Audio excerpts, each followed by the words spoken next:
તો પાછોતરા વરસાદથી ખેડૂતો મુશ્કેલીમાં મુકાયા છે। સૌરાષ્ટ્રમાં સાર્વત્રિક વરસાદથી ખેતીમાં મોટું નુકસાન થયું। ગતરોજ વરસેલા વરસાદથી મગફળીના પાકમાં નુકસાન થયું। ખેતરમાં પડેલા મગફળીના પથારા પલળી ગયા। ખેડૂતોની મહેનત પર વરસાદી પાણી ફરી વળ્યું છે। મગફળી સુકાય નહીં ત્યાં સુધી વેપારીઓએ હવે ખરીદી નહીં કરી શકે। ખેડૂતોને હવે મગફળીના પૂરતા ભાવ પણ નહીં મળે। આ ખર્ચો તો આમાં ઘણો થયો સાહેબ। આમાં ઓછામાં ઓછો વીઘે નહીં થયો 10-12 હજારનો થયો હોય। 10-12 હજાર રૂપિયા આ એક વીઘે 10-12 હજારનો ખર્ચો થયો હોય। આ મગફળી તો નીકળવા તૈયારી 2 દી મોડો આવ્યો તો મગફળી હાથમાં આવી જાત।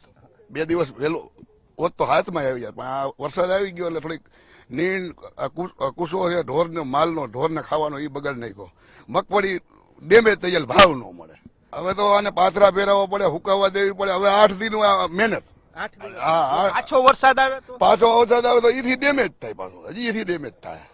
કામ લાગે પણ હવે 8 દી પછી આને પાછા પલટાવીને હલરમાં કાઢીએ, પૂરતો ભાવ નહીં મળે, પલળી ગઈ। એટલે અમે 4 મહિના થયા ત્યારથી નીંદી ગોળીને ખાતર પાણી દવા બધી મહેનત કરવા છતાં વરસાદ આવ્યો, વરસાદના કારણે પાથરા પલળી ગયા। વરસાદ પડી ગયો, હવે શું કરવું અમારે?